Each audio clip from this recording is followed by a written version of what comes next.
अस्सलाम वालेकुम स्टूडेंट्स। अच्छा जी, आज हम ऑब्जेक्ट ओरिएंटेड प्रोग्रामिंग की लैब 9 को देखते हैं। इसमें क्या कंटेंट्स हैं, क्या चीज़ें इसमें हमने सीखनी है, क्या डिलीवर करना है आप लोगों ने। तो पहले एक एग्जांपल कोड देखते हैं, फिर इसका टास्क देखते हैं।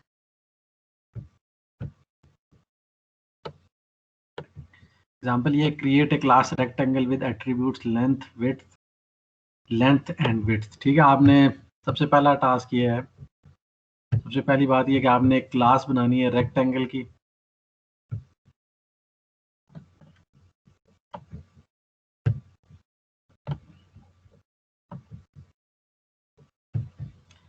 क्लास हम बनाएंगे रेक्टेंगल।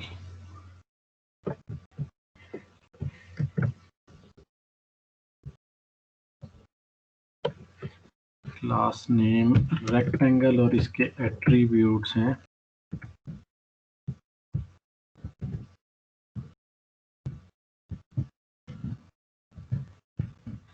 क्लास का नाम हो गया रेक्टेंगल और इसके एट्रीब्यूट्स हैं लेंथ और width.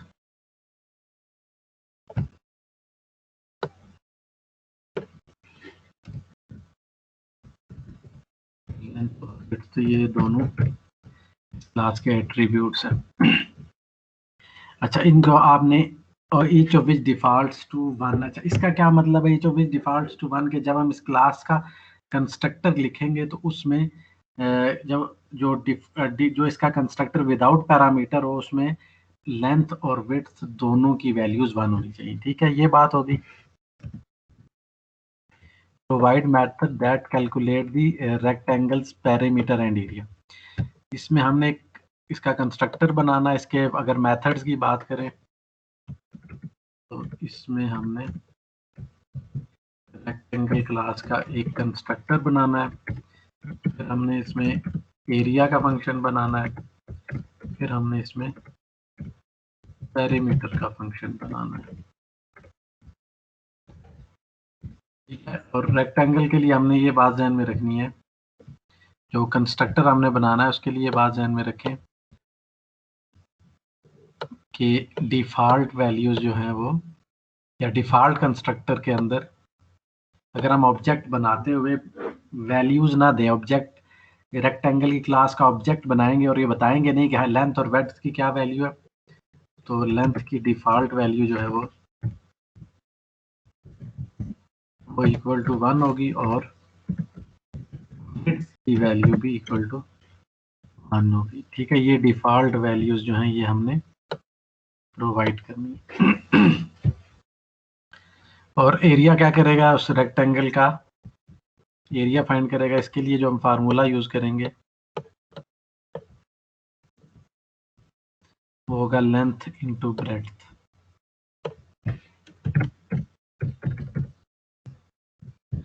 Length multiplied by width formula जो है उसका एरिया फाइंड करेगा। और पैरामीटर कैसे फाइंड करेंगे, पैरामीटर होता है कि जो इसका बॉर्डर है उसका टोटल एरिया। ठीक है, जैसे ये रेक्टेंगल है एक, ये जो लेंथ और विड्थ जो मैंने लिखा है ये एक रेक्टेंगल के अंदर लिखा हुआ है। इसकी लेंथ और विड्थ को आपस में ऐड करें। चार दो इसकी लेंथ की साइड्स हैं, ये एक उसकी अपर लेंथ है, एक इसकी लोअर लेंथ है, दोनों ही ऑब्वियसली इक्वल होती है रेक्टेंगल में। और ये दो इसकी विड्थ है, तो लेंथ और विड्थ प्लस विड्थ इसको आपस में ऐड करें तो इसका टोटल बॉर्डर एरिया आता है, उसको हम पेरीमीटर कहते हैं। पेरीमीटर का फार्मूला क्या होता है, 2 times length into length plus width.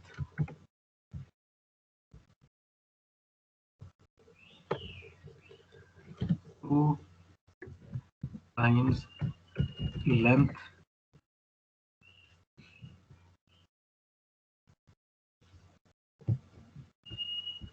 Plus width.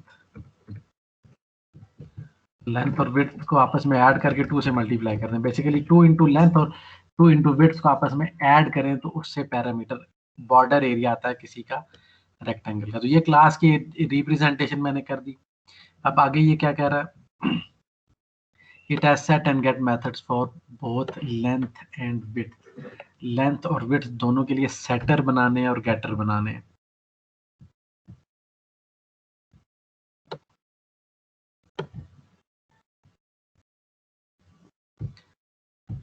तो हम इसकी डायग्राम में ऐड करते हैं सेटर्स और गेटर्स।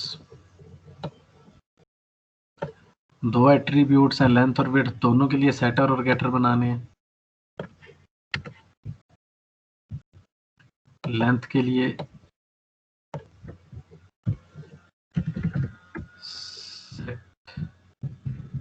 लेंथ का फंक्शन और गेट लेंथ का फंक्शन बनाएंगे, मेथड बनाएंगे, भी बिहेवियर डिफाइन करेंगे। इसी तरह सेट विड्थ का फंक्शन बनाएंगे और गेट विड्थ का फंक्शन बनाएंगे।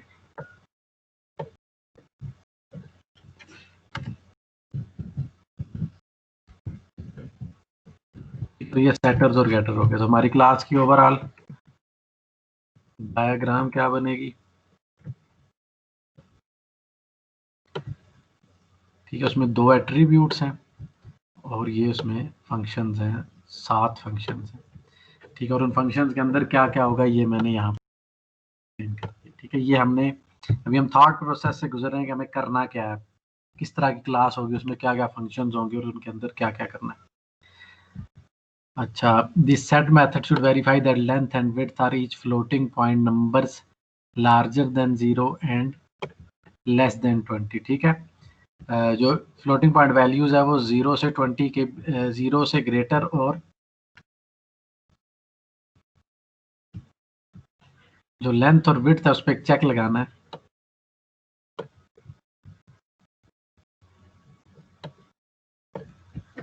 लेंथ जो है वो ग्रेटर देन 0 हो और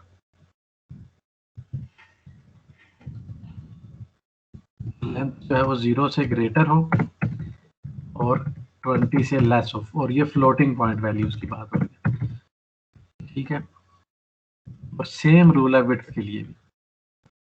ठीक है, विड्थ में भी आपने सेम रूल को फॉलो करना है।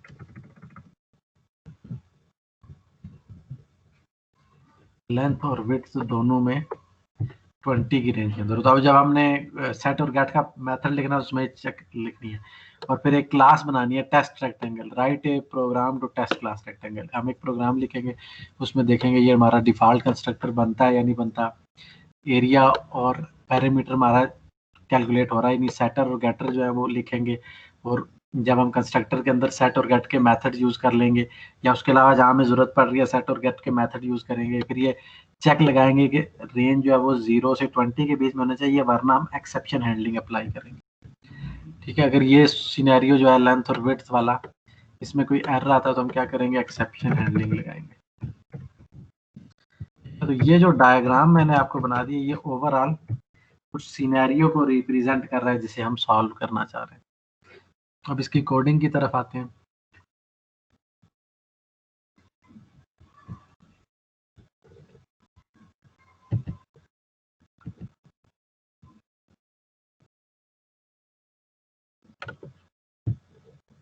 इसमें आपको वन बाय वन मैं बताता हूँ सारे जो स्टेप्स हैं वो कैसे हम करेंगे।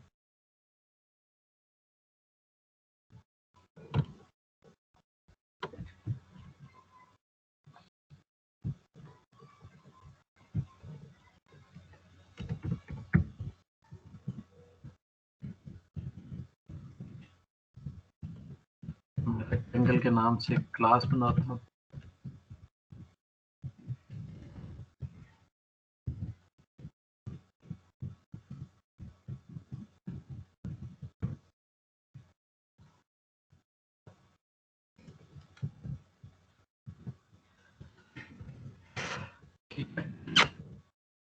मैं इसमें दो प्राइवेट वेरिएबल्स बनाऊंगा, दो प्राइवेट एट्रीब्यूट्स रखूंगा।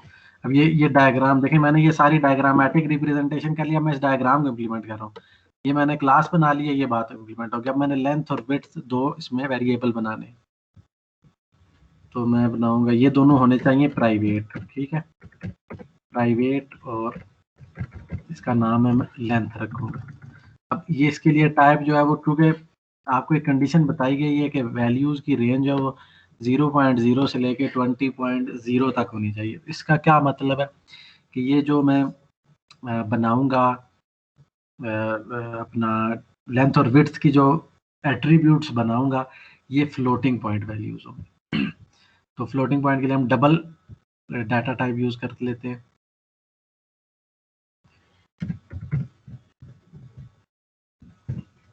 डबल लेंथ और डबल ही विड्थ।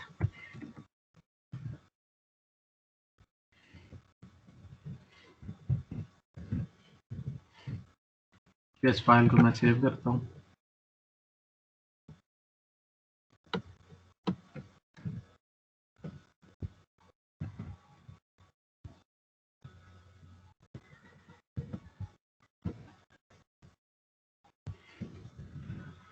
डेस्कटॉप में रख रहा हूँ, आप अपना जो भी सूटेबल फोल्डर उसमें रखिएगा। ठीक है, ये मैंने क्लास बना दी और इसके दो एट्रीब्यूट्स हो गए, विड्थ और लेंथ। ठीक है,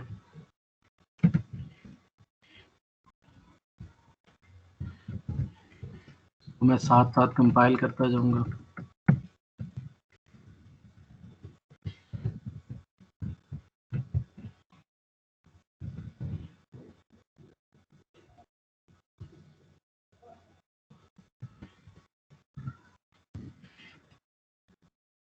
कोई एरर नहीं आया, आगे चलते हैं। अब मैंने आपको बताया इसका कंस्ट्रक्टर लिखना है हमने।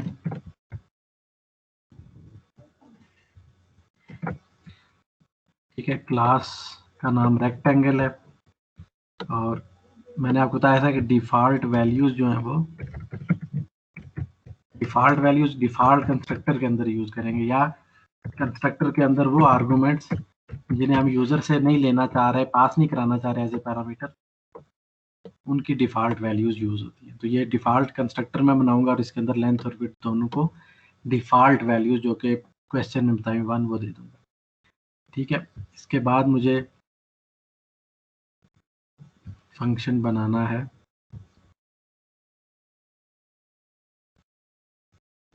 ये डिफ़ॉल्ट कंस्ट्रक्टर हो गया। अब इसमें एक चेक मैंने रखा है कि लेंथ और विड्थ जो है वो 20 की रेंज में होना चाहिए। तो एक कंस्ट्रक्टर मैं दूसरा बना लेता हूँ, जो अगर डिफ़ॉल्ट ऑब्जेक्ट मैं नहीं बना रहा, एक दूसरा कंस्ट्रक्टर बना लेता हूँ नॉन डिफ़ॉल्ट वैल्यूज़ के लिए, अगर पैरामीटराइज्ड कंस्ट्रक्टर मैंने बनाना है।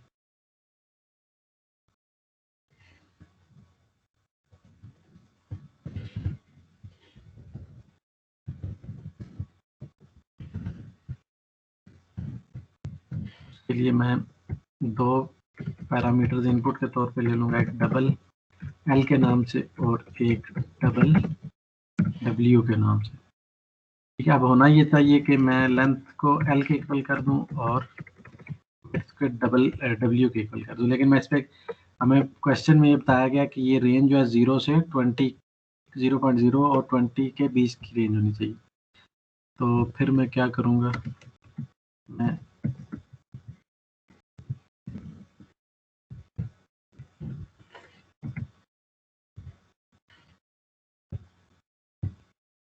चेक लगाऊंगा कि लेंथ जो है वो ग्रेटर देन 0 है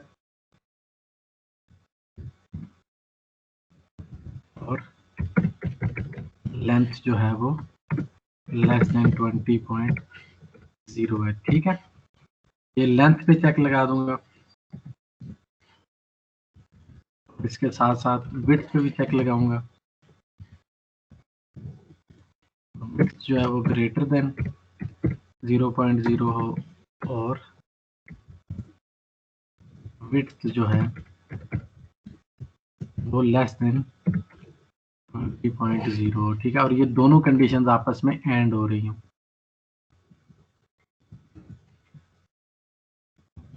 पहली लेंथ की रेंज 0 से 20 के बीच में हो और विड्थ की रेंज आपस में 0 से 20 हो, और ये दोनों कंडीशंस भी आपस में एंड हो रही हैं।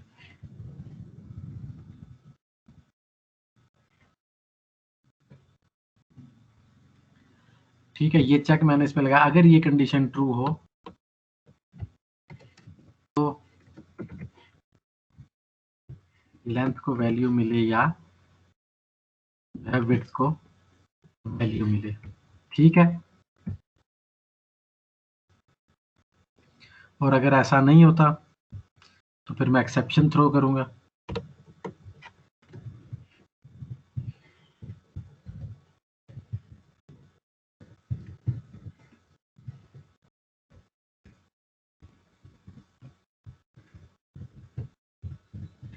हम एक्सेप्शन थ्रो करेंगे कि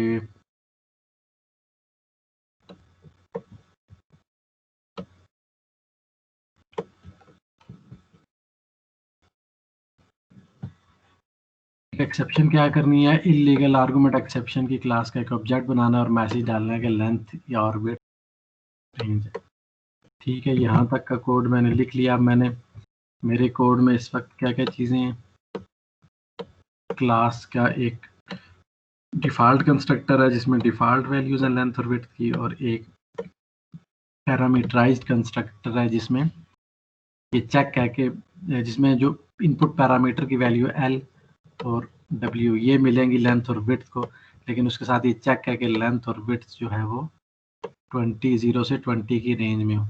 और अगर ये कंडीशन ट्रू ना हो तो फिर हम एक्सेप्शन थ्रो करेंगे। ठीक है, तो ये हमने दो कंस्ट्रक्टर बनाए हैं अभी तक अपनी क्लास में। ठीक हो गया। अभी यार मैं देखें साथ साथ फंक्शन बना ऐड कर रहा हूँ क्लास में और साथ साथ उसे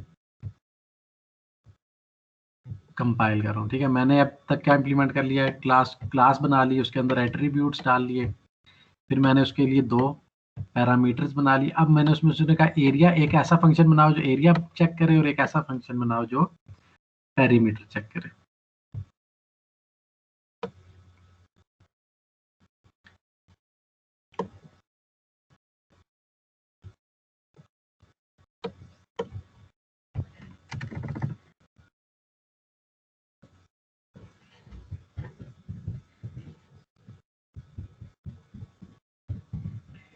मैंने फंक्शन लिखा है एरिया चेक करने के लिए। ठीक है, और इसके अंदर क्या होगा, ये क्या रिटर्न करेगा, लेंथ इनटू विड्थ।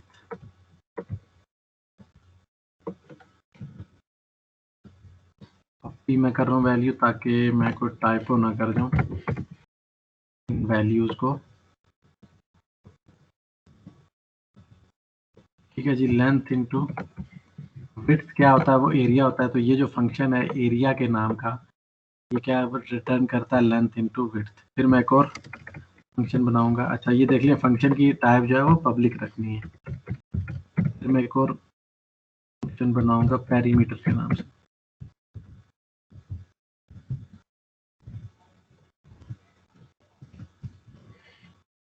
पैरामीटर क्या रिटर्न करता है, 2 मल्टीप्लाइड बाई 2.0 लिखता हूँ क्योंकि डबल टाइप के ये 2.0 इंटू लेंथ प्लस विड्थ है। ठीक है,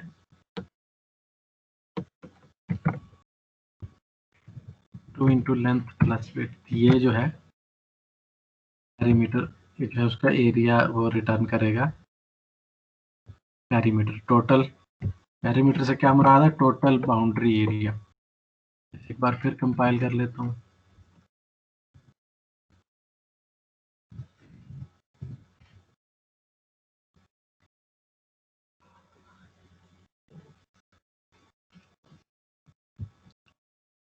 अब ये जो एरर है, हाँ इसमें अब एरर क्या है, जो पिछला मैंने रेक्टेंगल का कंस्ट्रक्टर बनाया उसकी ब्रैकेट नहीं लिखाई। ठीक है, तो ये अगर मैं सारा कोड लिख के ये कंपाइल करता तो मुझे ना समझ आता कि क्या एरर है।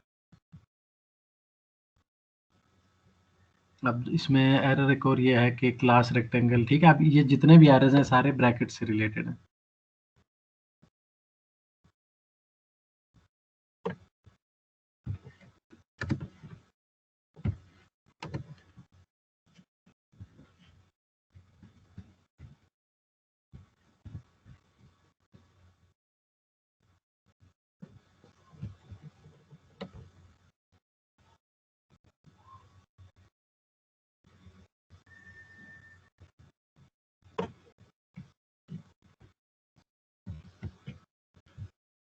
ठीक हो गया स्टूडेंट्स।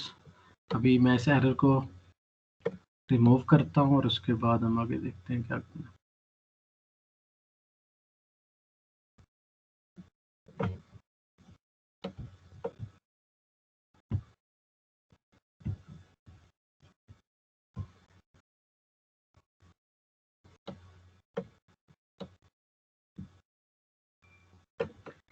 इसको सेव नहीं किया हुआ मैंने।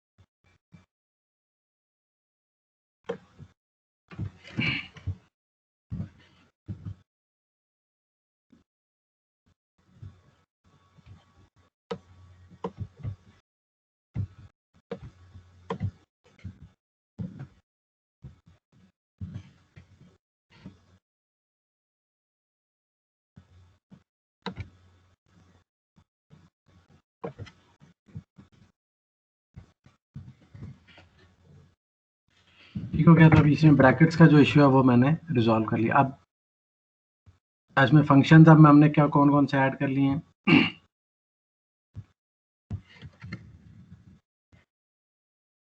पेरीमीटर का फंक्शन इसमें ऐड कर लिया है और एरिया का फंक्शन भी ऐड कर लिया। अब कौन सा फंक्शन रह गया जिसकी एक्सप्लेनेशन अभी मुझे करनी है। एरिया और पैरामीटर का फंक्शन हो गया। अब सेट और get, set length, set width, get width. ठीक है, ये भी मैं इसमें कोड में ऐड कर दिया मैंने। इनको देख लेते हैं।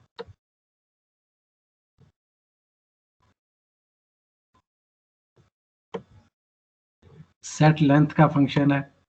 इसमें मैंने चेक रखा है कि जो लेंथ है वो 0 से 20 की रेंज के बीच में हो, वगरना एक्सेप्शन थ्रो। ठीक है, और सेट विड्थ में भी ये 0 से 20 वाली रेंज है, वरना एक्सेप्शन थ्रो होगी। गेट का फंक्शन क्या करेगा, गेट लेंथ और गेट विड्थ क्या करेंगे। गेट लेंथ सिंपली लेंथ की वैल्यू रिटर्न करेगी और गेट विड्थ जो है सिंपली विड्थ की वैल्यू रिटर्न करेगी। तो अब इस फंक्शन के अंदर जितनी चीज़ें हैं वो सारी मैंने लिख दी हैं।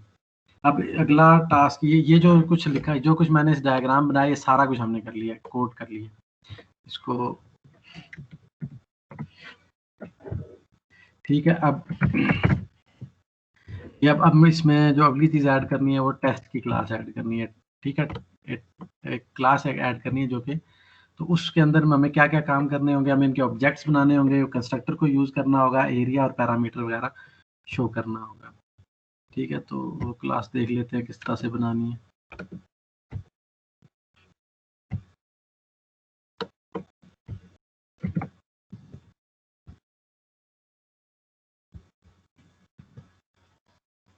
ठीक है, ये मैं क्लास बनाऊंगा रेक्टेंगुलर टेस्ट के नाम से।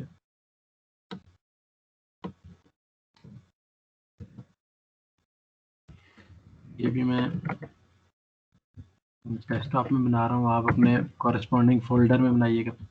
रेक्टेंगुलर टेस्ट के नाम से मैंने क्लास बना ली इसको। इसके अंदर मेन का फंक्शन है। अब मैंने ये रेक्टेंगल का एक ऑब्जेक्ट बनाया है, ये वन। ये क्या करेगा, ये डिफॉल्ट कंस्ट्रक्टर को कॉल करेगा। ठीक हो गया। इसके बाद मैं एक दूसरा रेक्टेंगल की क्लास का ऑब्जेक्ट बनाऊंगा जिसे मैं पैरामीटराइज कंस्ट्रक्टर कॉल करूंगा।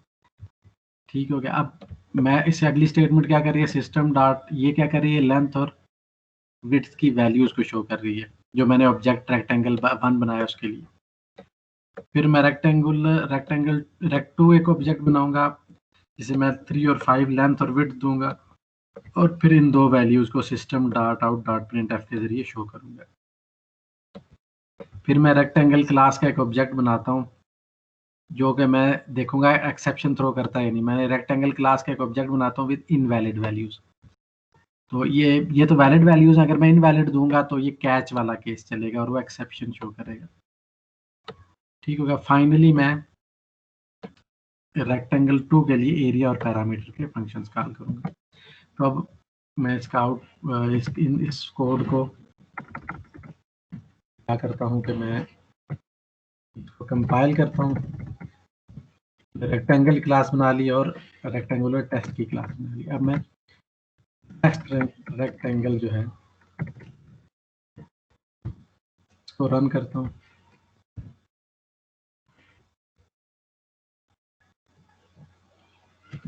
ये मैंने कमांड गलत लिख दी। देखें ये पहला ऑब्जेक्ट बना है डिफॉल्ट वैल्यूज के लिए रेक्ट 1 का ऑब्जेक्ट, फिर दूसरा रेक्ट 2 का ऑब्जेक्ट बना है, उसने 3 और 5 वैल्यूज दे दी। तीसरा जो है मैंने वैलिड, अब ये तीसरा एक्सेप्शन हैंडलिंग वाला केस था। अब इसमें हुआ ये कि मैंने इसे वैलिड वैल्यूज दी मैं रेक्टेंगल 3 में, तो इसलिए ये एक्सेप्शन रन नहीं हुई। अगर मैं इन वैल्यूज को चेंज कर दूं, लेंथ जो है मैं 23 कर देता हूँ। अब मैं इस कोड को कंपाइल करके रन करता हूँ।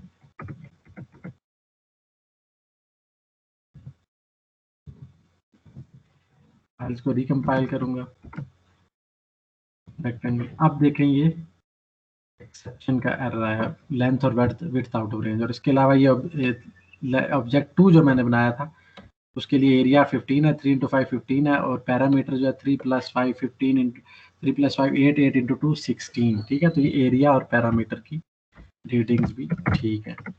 अब आप लोगों ने जो टास्क करना है वो क्या है, आपने क्या करना है, सेविंग अकाउंट्स के नाम से एक क्लास बनानी है। इसके अंदर एनुअल इंटरेस्ट रेट का एक एट्रीब्यूट बना लें, और वो क्या करेगा, जितने भी अकाउंट्स हैं उनके लिए एनुअल इंटरेस्ट का एक अपने अंदर एट्रीब्यूट बनाएगा। ठीक है, create a class saving account, use a static variable annual interest rate. इसके अंदर आप फिलहाल स्टैटिक को छोड़ दें, आप हर ऑब्जेक्ट के लिए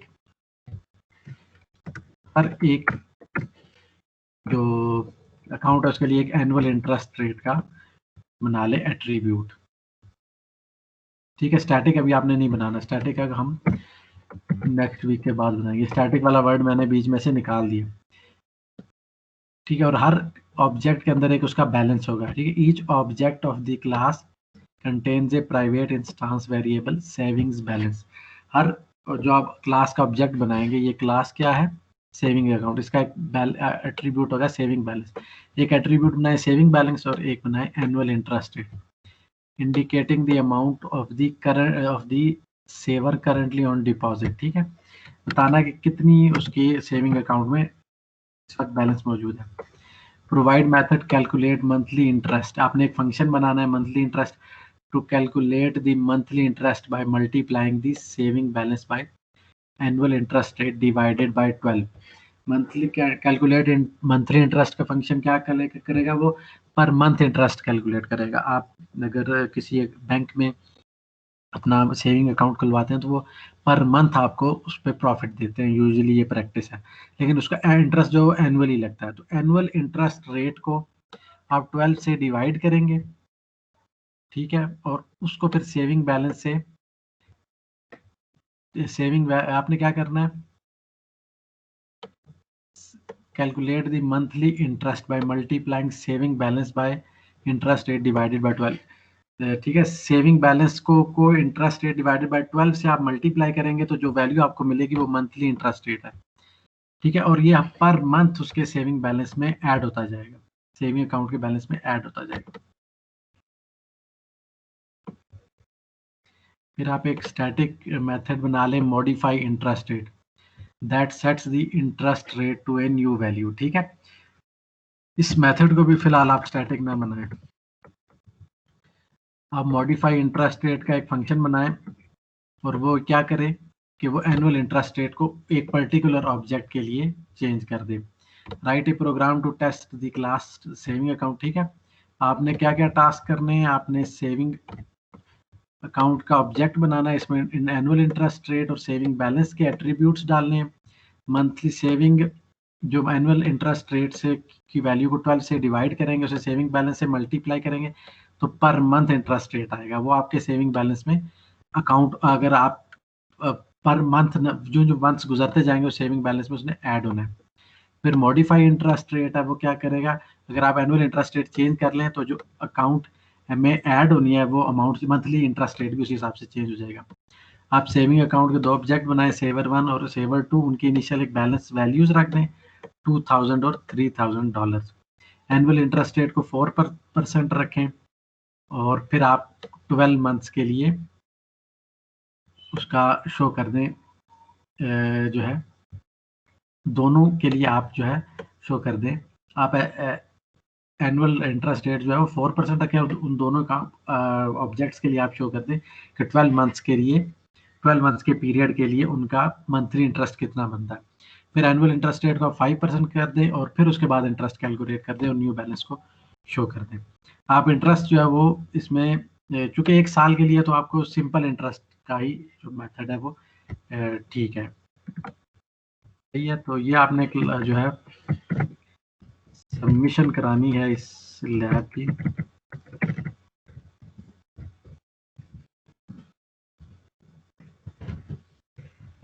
तो फ्राइडे होगा इससे अगला, उसमें आपने ये लैब जो नेक्स्ट फ्राइडे है, फ्राइडे 12 नवंबर को आपने इसकी सबमिशन करानी है। ये जो टास्क मैंने बताया ये करके।